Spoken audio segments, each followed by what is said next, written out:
Section 3 of The House of the Vampire. Recording by Elizabeth Klett. The House of the Vampire by George Sylvester Viereck. Chapter 5. "Yes," said Walcom, the sculptor, "it's a most curious thing." "What is?" asked Ernest, who had been dreaming over the Sphinx that was looking at him from its corner with the sarcastic smile of 5,000 years. "How our dreams of yesterday stare at us like strangers today."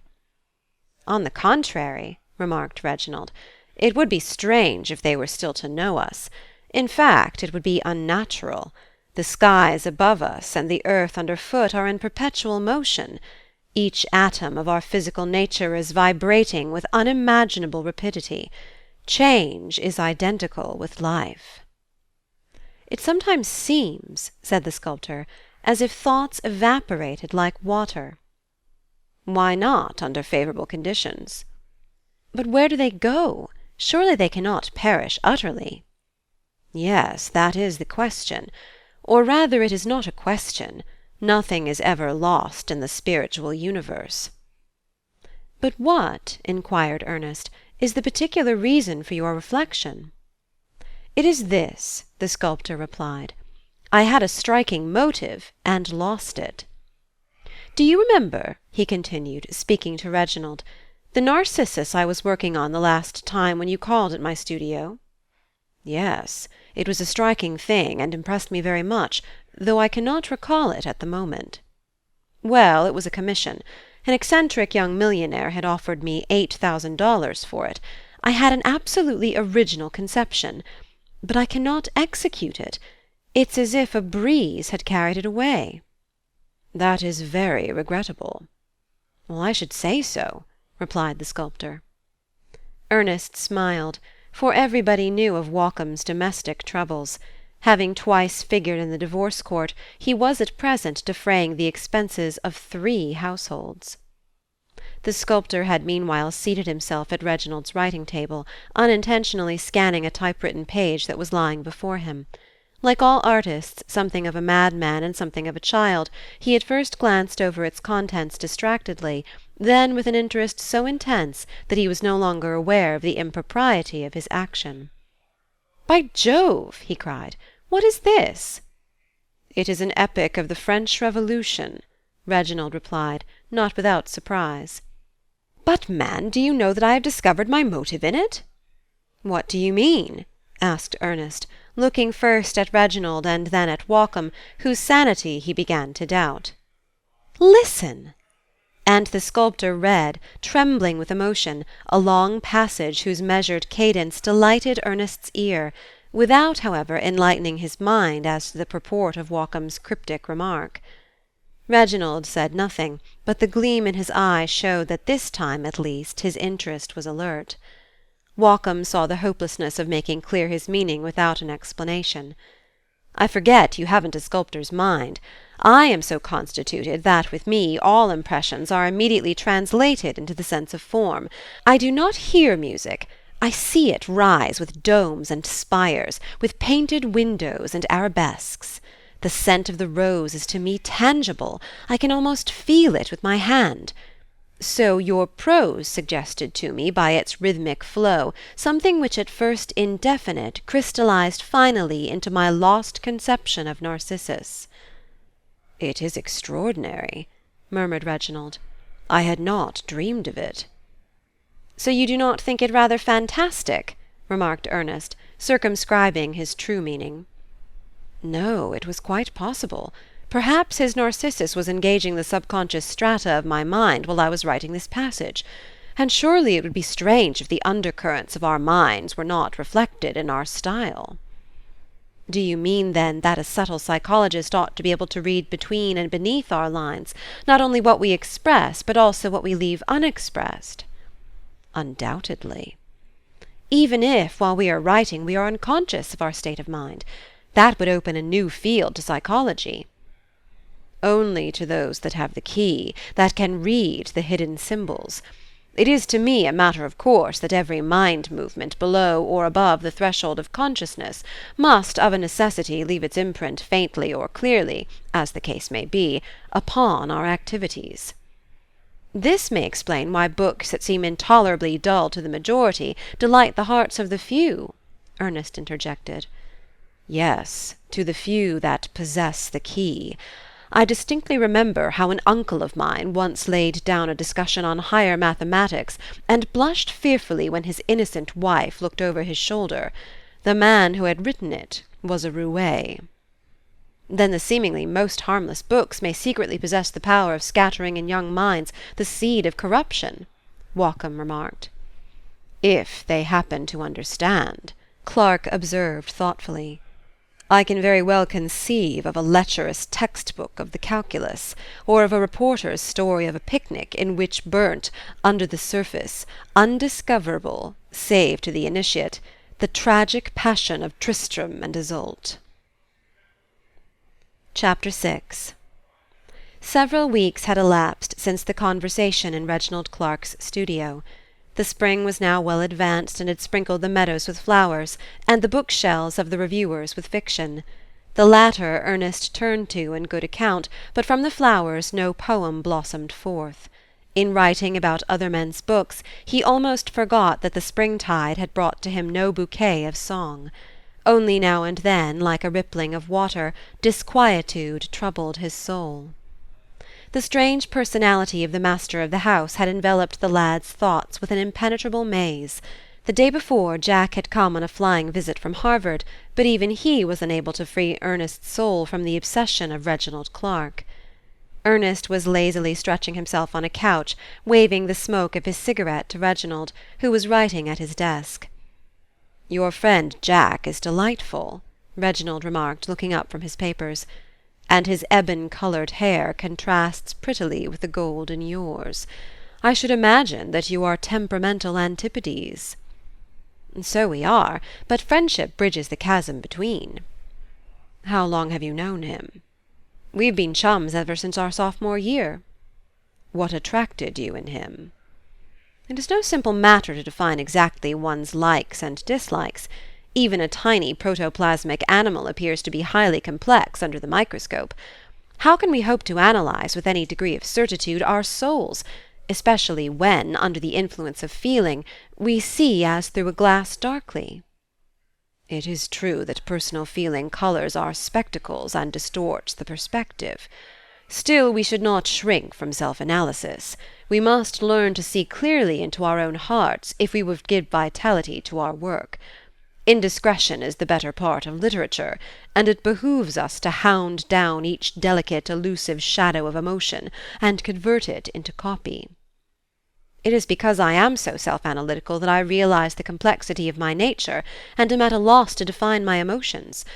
Conflicting forces sway us hither and thither without neutralizing each other. Physiology isn't physics. There were many things to attract me to Jack. He was a subtler, more sympathetic, more feminine, perhaps, than the rest of my college mates." "That I have noticed. In fact, his lashes are those of a girl. You still care for him very much?" "It isn't a matter of caring. We are two beings that live one life." "A sort of psychic Siamese twins?" "Almost. Why, the matter is very simple. Our hearts root in the same soil, the same books have nourished us, the same great winds have shaken our being, and the same sunshine called forth the beautiful blossom of friendship." He struck me, if you will pardon my saying so, as a rather commonplace companion. "There is in him a hidden sweetness and a depth of feeling which only intimate contact reveals. He is now taking his post-graduate course at Harvard, and for well-nigh 2 months we have not met, yet so many invisible threads of common experience unite us that we could meet after years and still be near each other."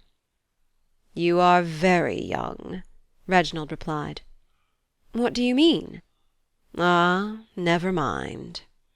"So you do not believe that 2 hearts may ever beat as one?" "No, that is an auditory delusion. Not even 2 clocks beat in unison. There is always a discrepancy, infinitesimal perhaps, but a discrepancy nevertheless." A sharp ring of the bell interrupted the conversation. A moment later a curly head peeped through the door. "Hello, Ernest! How are you, old man?" the intruder cried, with a laugh in his voice. Then, noticing Clark, he shook hands with the great man unceremoniously, with the nonchalance of the healthy young animal bred in the atmosphere of an American college. His touch seemed to thrill Clark, who breathed heavily and then stepped to the window, as if to conceal the flush of vitality on his cheek. It was a breath of springtide that Jack had brought with him. Youth is a Prince Charming. To shrivelled veins the pressure of his hand imparts a spark of animation, and middle age unfolds its petals in his presence, as a sunflower gazing at late noon once more upon its lord. "I have come to take Ernest away from you," said Jack. "He looks a trifle paler than usual, and a day's outing will stir the red corpuscles in his blood." "I have no doubt that you will take very good care of him," Reginald replied. "Where shall we go?" Ernest asked, absent-mindedly. But he did not hear the answer, for Reginald's scepticisms had more deeply impressed him than he cared to confess to himself. Section 4 of The House of the Vampire. Recording by Elizabeth Klett. The House of the Vampire, by George Sylvester Viereck. Chapter 7. The two boys had bathed their souls in the sea-breeze and their eyes in light. The tide of pleasure-loving humanity jostling against them had carried their feet to the Lion Palace. From there, seated at table and quenching their thirst with highballs, they watched the feverish palpitations of the city's life-blood pulsating in the veins of Coney Island, to which they had drifted from Brighton Beach. Ernest blew thoughtful rings of smoke into the air. "Do you notice the ferocious look in the mien of the average frequenter of this island resort?" he said to Jack, whose eyes, following the impulse of his more robust youth, were examining specimens of feminine flotsam on the waves of the crowd. "It is," he continued, speaking to himself for want of an audience, "the American who is in for 'having a good time,' and he is going to get it. Like a huntsman he follows the scent of happiness, but I warrant that always it eludes him. Perhaps his mad race is only the epitome of humanity's vain pursuit of pleasure, the eternal cry that is never answered." But Jack was not listening. There are times in the life of every man when a petticoat is more attractive to him than all the philosophy of the world. Ernest was a little hurt, and it was not without some silent remonstrance that he acquiesced when Jack invited to their table two creatures that once were women. "Why?" "But they are interesting." "I cannot find so." They both had seen better times, of course. Then money losses came, with work in shop or factory, and the voice of the tempter in the commercial wilderness. One, a frail, nervous little creature, who had instinctively chosen a seat at Ernest's side, kept prattling in his ear, ready to tell the story of her life to anyone who was willing to treat her to a drink. Something in her demeanour interested him. "And then I had a stroke of luck. The manager of a vaudeville was my friend and decided to give me a trial. He thought I had a voice. They called me Betsy, the Hyacinth Girl. At first it seemed as if people liked to hear me, but I suppose that was because I was new. After a month or two they discharged me." "And why?" "I suppose I was just used up, that's all." "Frightful." "I never had much of a voice, and the tobacco smoke, and the wine. I love wine." She gulped down her glass. "And do you like your present occupation?" "Why not? Am I not young? Am I not pretty?" This she said not parrot-wise, but with a simple coquettishness that was all her own. On the way to the steamer a few moments later, Ernest asked half reproachfully, "Jack, and you really enjoyed this conversation?" "Didn't you?" "Do you mean this?" "Why, yes, she was very agreeable." Ernest frowned. "We're 20, Ernest. And then, you see, it's like a course in sociology. Susie—" "Susie, that was her name?" "Yes." "So she had a name?" "Of course." "She shouldn't. It should be a number." "They may not be pillars of society, still they're human." "Yes," said Ernest, "that is the most horrible part of it." Chapter 8. The moon was shining brightly. Swift and sure the prow of the night-boat parted the silvery foam. The smell of young flesh, peals of laughter, a breathless pianola, the tripping of dancing feet, voices husked with drink and voices soft with love, the shrill accents of vulgarity, hustling waiters, shop-girls, bourgeois couples, tired families of 4 and upward, sleeping children, a boy selling candy, the crying of babies. The two friends were sitting on the upper deck, muffled in their long raincoats. In the distance the Empire City rose radiant from the mist. "Say, Ernest, you should spout some poetry as of old. Are your lips stricken mute, or are you still thinking of Coney Island?" "Oh no, the swift wind has taken it away. I am clean, I am pure. Life has passed me. It has kissed me, but it has left no trace." He looked upon the face of his friend. Their hands met. They felt with keen enjoyment the beauty of the night, of their friendship, and of the city beyond. Then Ernest's lips moved softly, musically, twitching with a strange ascetic passion that trembled in his voice as he began. "Huge steel-ribbed monsters rise into the air her Babylonian towers, while on high, like gilt-scaled serpents, glide the swift trains by. Or, underfoot, creep to their secret lair. 1,000 lights are jewels in her hair, the sea her girdle, and her crown the sky. Her life-blood throbs, the fevered pulses fly. Immense, defiant, breathless she stands there, and ever listens in the ceaseless din, waiting for him, her lover, who shall come, whose singing lips shall boldly claim their own, and render sonant what in her was dumb. The splendour and the madness and the sin, her dreams in iron and her thoughts of stone." He paused. The boat glided on. For a long time neither spoke a word. After a while Jack broke the silence. "And are you dreaming of becoming the lyric mouth of the city, of giving utterance to all its yearnings, its dreams in iron and thoughts of stone?" "No," replied Ernest simply, "not yet. It is strange to what impressions the brain will respond. In Clark's house, in the midst of inspiring things, inspiration failed me.